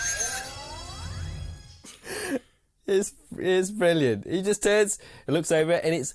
Yeah, do you know, watching this is another thing in the movie where I don't feel... these are supposed to be the good guys, really. But they've got this dolphin, like, prisoner in this, like, tank, and they're basically hooking it up to, like feeding it drugs to make it think that it's still, like, swimming in the ocean, and yet all it's doing is helping them out with their code breaking. It's fucking horrible. It feels like a PETA situation's about to happen there, isn't it? So yeah, in case you didn't pick it up, this is a cyborg dolphin, all right? So he was experimented by corpos beforehand to be a code breaker, to break into submarines and get codes and shit. But apparently Low-Tech has rescued in air quotes, away from the corpo life to help their cause. But he's in this tiny-ass tank And it's so weird. It's so weird. And here's an interesting fact. That's actually from the original book. Yeah. So in other words, you think like the cyborg dolphin would have been something the studio would have made up just for lols. No, that actually came from the original story. It just seems like it, because of like going back to the Sega thing, it just seems like fucking Echo the Dolphin, doesn't it? Well, Echo the Dolphin was a kind of a good game. Let's put some dolphin shit in here. Oh, I think it's by that point you're thinking like, right, this is literally Jump the Shark or Jump the Dolphin, as it were, which. It's fucking hilarious because so basically this cyborg dolphin Jones is going to find a way to use signals to help broadcast their stuff to the world. Yeah, I've got a good clip of that where they sort of hook him up to Jones. Go for it. Jones will teach you can opener code. We'll try to get you out in time. Wait a minute. Have you done this before? Has the fish? You hear the dolphin in the background. So yeah, I have. Leave me alone. Still. Jones has to triangulate infrasound into your implant. Move around too much. Could microwave your frontal lobe. Forget it. Forget it. It's like, fuck this noise. So he's still at this point. This is quite like near the end of the movie. He's still selfish. He's still thinking, nah, I don't want to die. Fuck that. Yeah, he's still being such a major prick, and that's why I can totally understand why you feel you're like some people sit there going, I don't get this. It's just a bit prickish, you know. But yeah, he's still being a prick, and then he's finally convinced. And just as he's about to be convinced to get into it, the Yakuza show up and just. Things start blowing up, technical difficulties occur, fucking ninjas come in, fucking the street preacher arrives, fucking Takeshi Kitano comes in. Everyone arrives at this last moment, basically. Yeah, definitely. Everyone goes there. And then we've got that, the like Ask Siri type of woman who appears massive on the monitors. Yeah. Talking to Takeshi again. We've got that bit. That's near the end of the movie.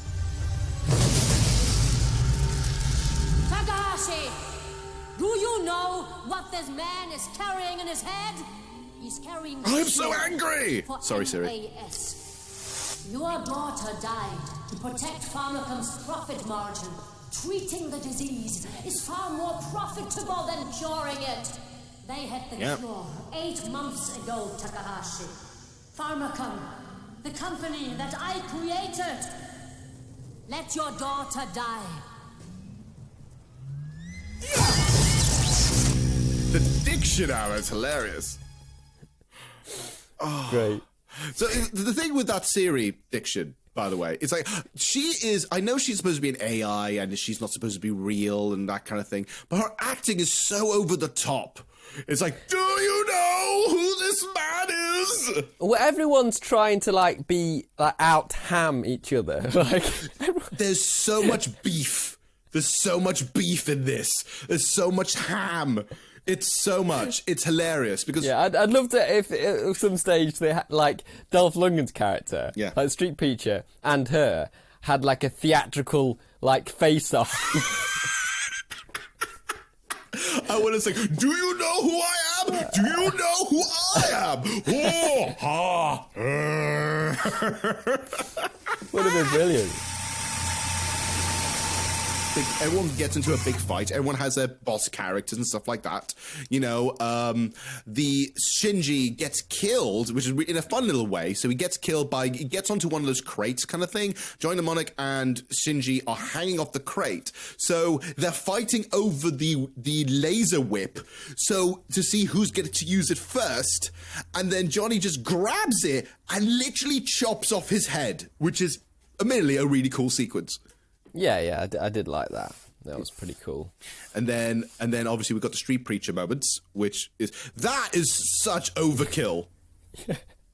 I can't like I've got no more clips of like the movie after this point because it's kind of like I kind of got given up by this point. Wow, this sums it up, really, doesn't it? But the way it ends is hilarious because at some point, so basically, Johnny Mnemonic is distracting basically Street Preacher, while Jane is trying to hook up Jones again, to send infrarays to the Street Preacher, which will destroy all of his metal skeleton, and then he just combusts into flames on a crucifix position. It's pretty metal. It's so hardcore. Thing is, there are only a few moments in the movie where I'm like, whoa, right? And that was one of them, right? And I'm thinking like, why is there not enough whoa in this movie? There should be more woes. Yeah, totally. Yeah, it's weird. So everyone basically dies. Takeshi Kitano gives, basically realizing that he was shot by the other Yakuza guys and everything else. Says, right, I'm going to give you the second part of the code, and so he goes to do that. So now he needs to find so Johnny is the only left thing over. Needs to find the third part of the code, and so by that point he actually has to go and hack his own brain. Yeah.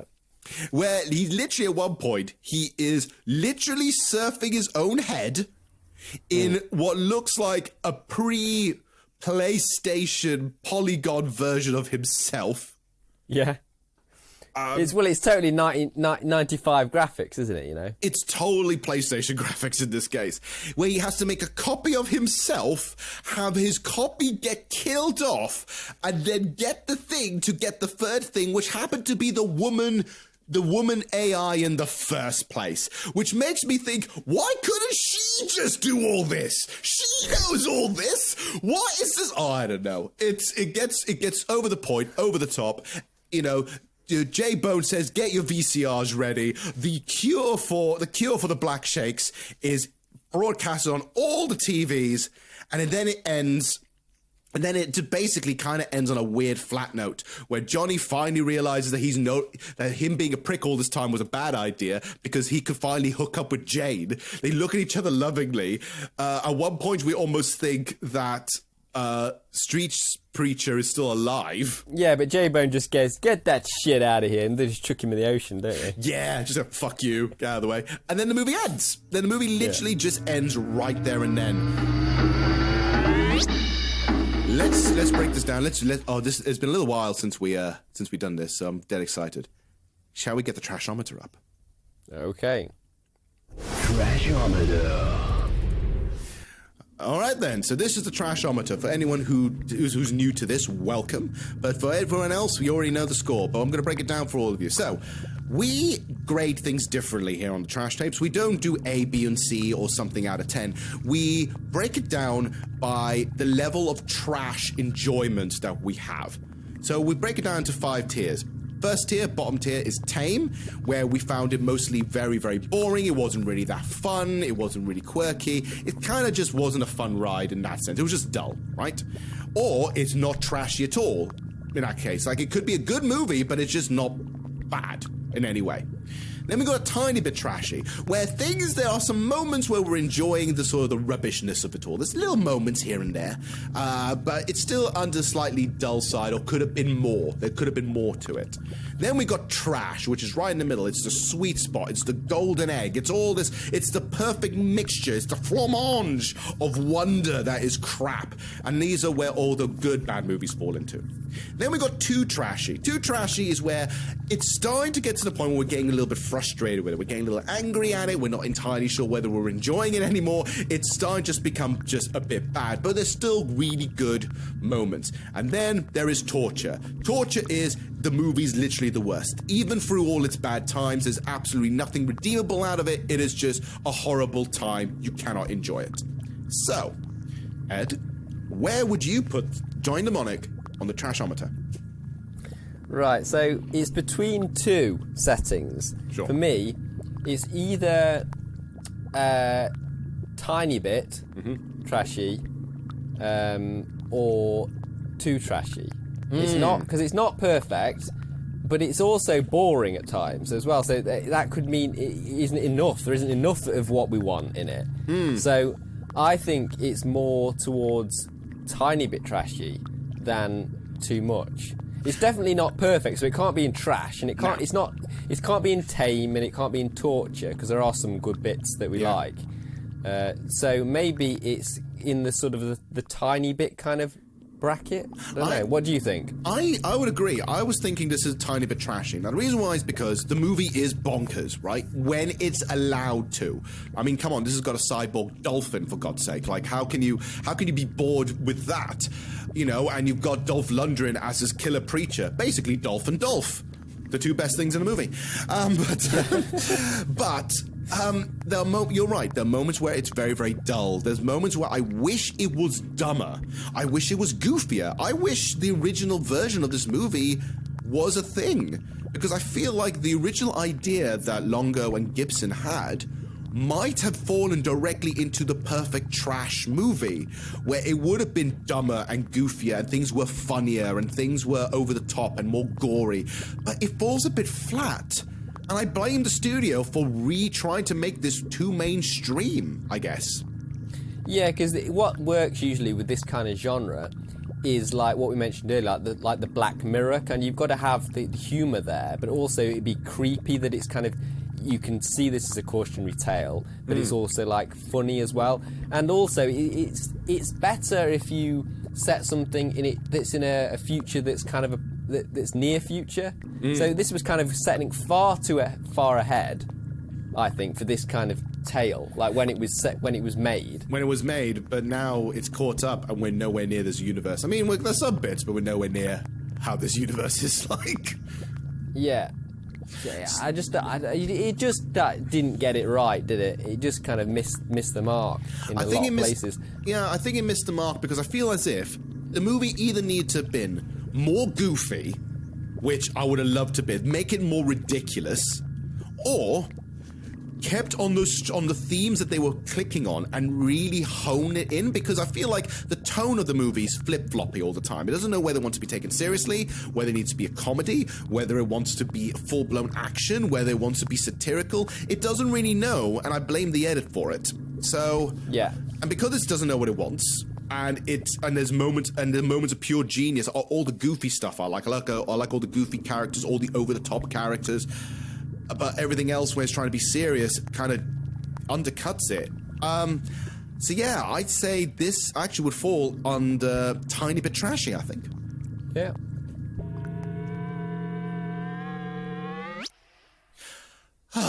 Okay. Well, that was Johnny Mnemonic. A cyberpunk mess. Which, honestly, looking back at it, because when I was younger, I watched this and I loved it because I thought it was just so edgy. Now I look at it now and realizing, nah, mate, this is like the uncle is trying to be cool. But yeah, that's enough for Cyberpunk. I think I've had enough Cyberpunk after playing Cyberpunk 2077, now watching Johnny Mnemonic. I think I'm done with Cyberpunk in terms of my media for now. Let me just go back to Cyberpunk in the way I remember it, please. Let's not taint this. You're overloaded, man. I am fucking overloaded, man. I've got about too many gigabytes of goddamn Cyberpunk, and I might need to scrap that from my mind right now.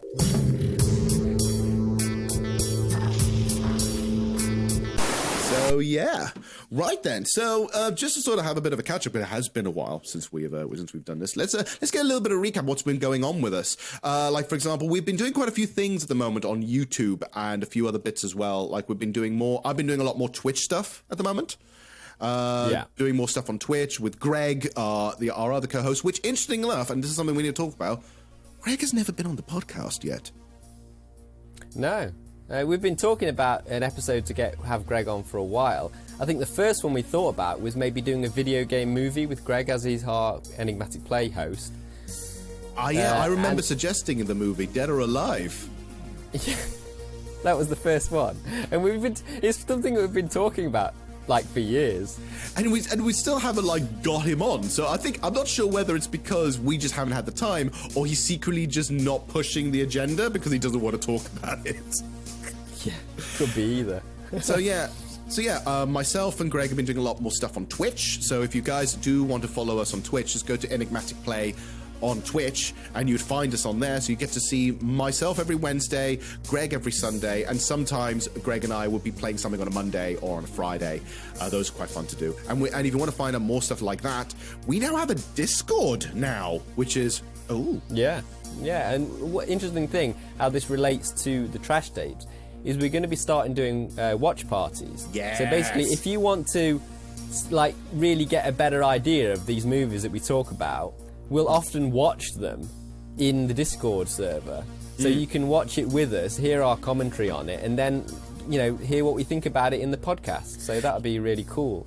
Yeah, cool way to interact with the audience. Oh, definitely. And one thing I want to do with that is, hopefully, if people want to leave comments and mini reviews about what we watched, they can leave comments. We can read them out on the next episode of the podcast, and it'll be quite fun to do. And also, it almost feels like sometimes when we talk about these movies, it kind of feels more like we need people to understand our pain. So you know what? I'm tired of just torturing you, Ed, basically. I want other people to feel the pain that we have to go through when we review these really bad movies. So imagine if other people were watching Johnny Mnemonic with us. I think we might have enjoyed it more than we have sitting on our own, sitting there going like, God, the only bit I really want now is room service.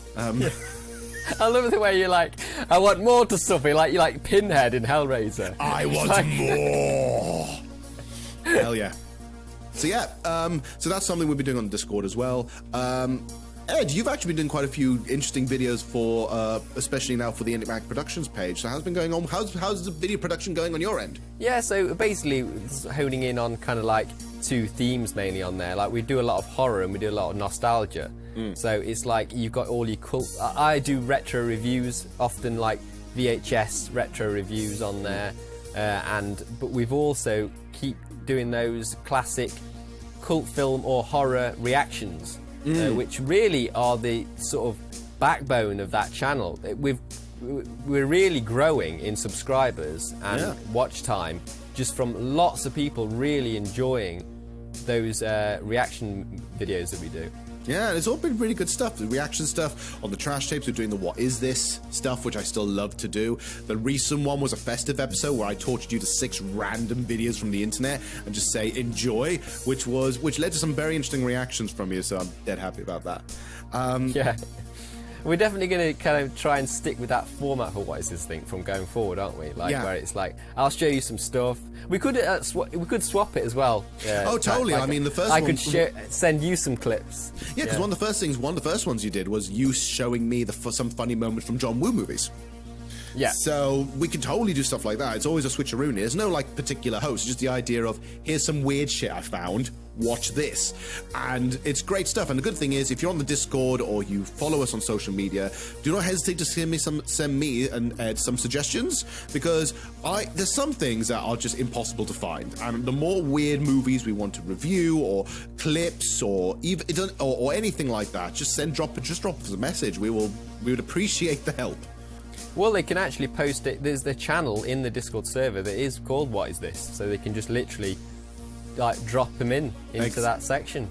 Exactamundo, so you can do all that kind of stuff there. So please, as per usual, do not hesitate to have a look around. Look for our social medias. We're on Instagram, we're on Facebook, we're on Twitter, mostly under the idea of Enigmatic. So type in either Enigmatic Productions.